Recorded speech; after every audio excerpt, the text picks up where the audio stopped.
Faisons un pas pour nous arrêter au centre de la création à l'homme. Comment expliquer l'homme?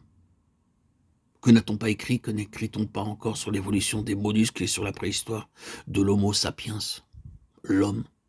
Comment expliquer Adam en tant que premier représentant de la race? Il y a dans les Écritures un petit passage qui répond à cette question. Adam était un type de celui qui devait venir, c'est-à-dire de Christ. Un type de celui qui devait venir. Voilà l'explication de l'homme. La voici paraphrasée.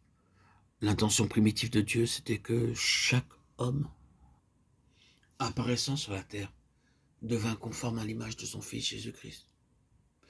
Des multitudes manqueront ce but. Mais il y a une autre multitude, si vaste que personne ne saurait la compter, de toute nation, de toute tribu, de tout peuple et de toute langue.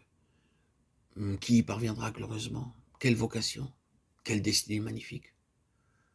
Manquer un tel but, quel malheur! Et pourtant, combien n'y en a-t-il pas qui s'en vont répétant sur un ton désabusé que s'ils avaient eu voix au chapitre, ils n'auraient jamais fait leur entrée dans le monde. Ils n'auraient jamais choisi de naître s'ils avaient été libres. Certains d'entre eux se sont écriés comme Job dans une heure d'éclipse. Pourquoi ne suis-je pas mort dans le sein de ma mère? Et ils ont maudit le jour de leur naissance. Ah, mais c'est que quelque chose est allé de travers. Et ce n'est pas ainsi que Dieu l'avait voulu.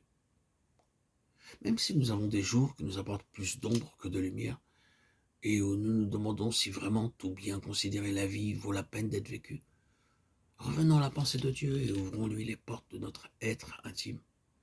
Du point de vue de Dieu, notre naissance représente pour nous un privilège inestimable. C'est le plus grand honneur qui pouvait nous être conféré. Il n'y paraît pas tous les jours, sans doute, et nous ne donnons pas constamment ce langage. Mais sur ce point-là, nous sommes toujours contraints de revenir au point de vue de Dieu.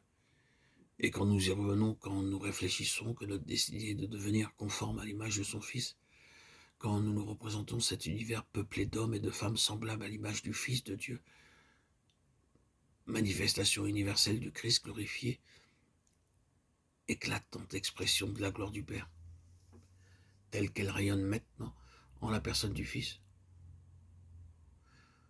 N'est-ce pas là un privilège? N'est-ce pas là un honneur qui rend la vie digne d'être vécue?